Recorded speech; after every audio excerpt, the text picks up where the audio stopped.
Looks like those of us in Gen X won't be able to retire. Sorry to say, man. The media tells us, and the media would never lie to us. It sucks, dude. I'm in Gen X. I guess I can't retire. I'm going to have to keep slaving away until I'm, 80 years old?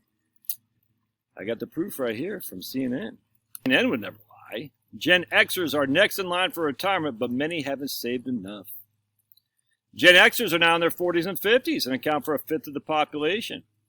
A recent report from the National Institute for Retirement Security suggests that many Gen Xers simply aren't building enough savings to maintain their standard of living when they retire.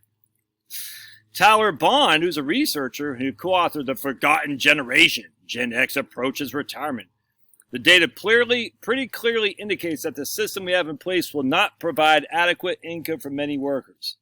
And Tyler Bond, you need Bond to, we need a, what is it? You got a cash bond or something like that to get you out of the jail you're in, because somehow you're in some kind of jail that you can't see what's going on in the reality. Remember, it's always about maintain their standard of living when retirement. What does that mean exactly, Tyler Bond?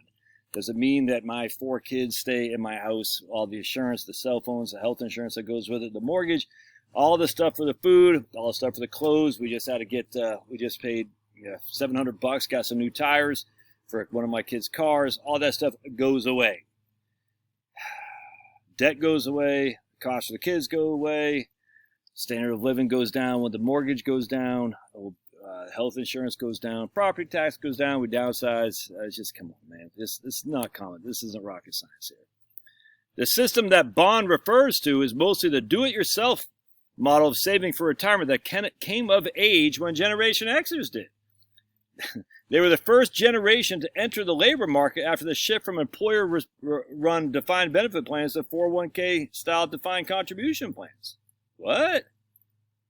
Specifically, only 14% of working Gen Xers are in a defined benefit plan as a pension.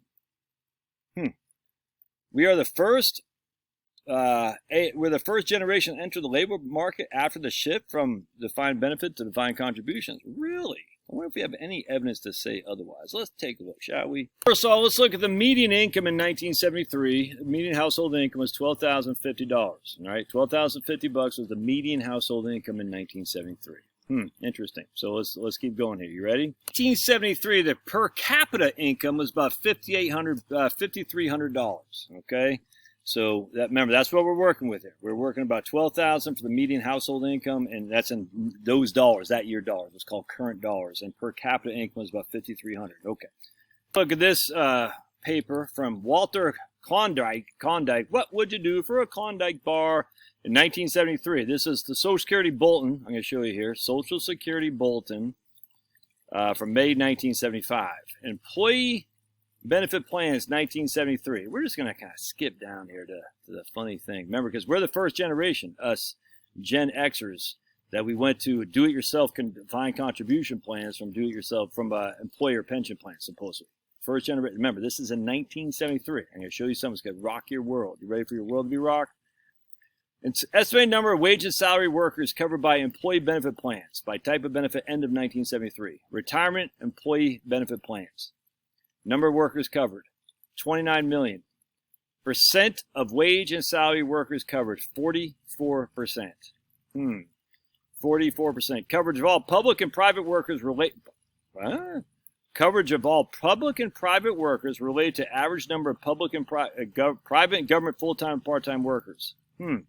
There's 80 million government and full-time private workers, and 29 million were covered by pensions, which is 44%. That's weird. I thought we were the first generation that weren't covered by private pensions. Kind of crazy, isn't it? Less than half. Coverage of all public and private workers related to average number of private and government full-time part-time workers. 79.7 million in 1973. And coverage of private workers related to average number of full-time and part-time workers there. You can see it right there, dude. And so what was the average pension amount? Anyone want to? So we got 29 million people covered by pensions, or some kind of pension or profit sharing plan. In 1973, it paid $11 billion. Kind of crazy. So if we look at the average payout, we're going to see something here. It's going to rock your world. Sorry about the guy mowing right there. Estimates show that the average annual outlay per beneficiary is about $1,900 a year. Wow, $1,900. And our per capita income was about $5,300. Our household income was about $12,000. $1,900 on a $12,000 median household income, and only 44% of the people actually had that. That's kind of crazy, right? But yet they're going to say to us that we're the first generation to come up, and this is 1973. So baby boomers weren't even retired here. Baby boomers, like my mom was born in 1946, so whatever that would be, she'd be 27 years old, something like that, 26. We got, what do you say, 14% of Generation Xers have pensions or something like that? I can't remember what they said. Something like 14%. Yeah, only 14% of working Gen X adults are in a defined benefit pension plan. Well, it's funny how they forgot to say how many were in defined benefit pension plans before, because I just showed you it's 44%. Oh, but Josh, where'd you get that? That's from the Social Security Bulletin from 1973. So literally, that's, I mean, okay, you can say the Social Security, they're wrong. You can look at the census data. It's the same thing. As for savings and workplace retirement plans, the bottom half of Gen Xers only have a few $1,000s saved. Let's see. The median amount of Gen Xer households is about $40,000. Again, we destroyed that before because Fidelity doesn't know what Vanguard has, doesn't know what Schwab has. They just say the median amount, and they're looking at per account. And does, of course, does include your IRA, your brokerage accounts or anything like that. It's so freaking stupid. Income is the biggest factor to determine who has built up savings, who has not. Wow. Well, if income's the biggest factor to determine who has built up savings and who has not, what would that tell you, my friends? Oh, it'd tell you that Social Security for the lower income people provides 90% of lower income benefits. That's why it's the progressive nature of Social Security. The less income you made, the more Social Security replaces. You still have to pay the 7.65, the same as I do. It's so friggin' dumb. Nevertheless, the average Gen X has a savings balance of nearly 130 for individuals or 243 for households. Of course, they don't talk about equity either. We don't care about the average. The average is skewed towards the outlier. The median makes sense, but none of these are numbers are completely fake because, again, Fidelity doesn't know what Schwab has, doesn't know what the TSP has, doesn't know what Vanguard has or anything like that. A likely scenario for many, since most people won't have a pension and Social Security benefits for high earners, is intended to replace only need a quarter to a third of one's income at full retirement age. Yeah, right on. See how they're doing? It's just like they did with the C-vid, if you know what I'm saying, the C-vid stuff. They're using a piece of data over here against a piece of data over here, but they're not seeing the flow. This is what they used to do during the C-vid days.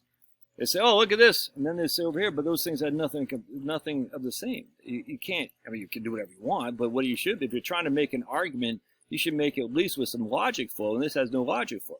It's basically fake stuff. So higher income workers, they're combining two things to paint a picture that's dire when it's just not there. Higher income workers will have less of their income replaced by Social Security. Inherently lower income workers have more of their income replaced by Social Security. So if you're on the lower income and don't have that much money saved, that's okay because your income will be replaced by Social Security, up to 90%. That's just a fact.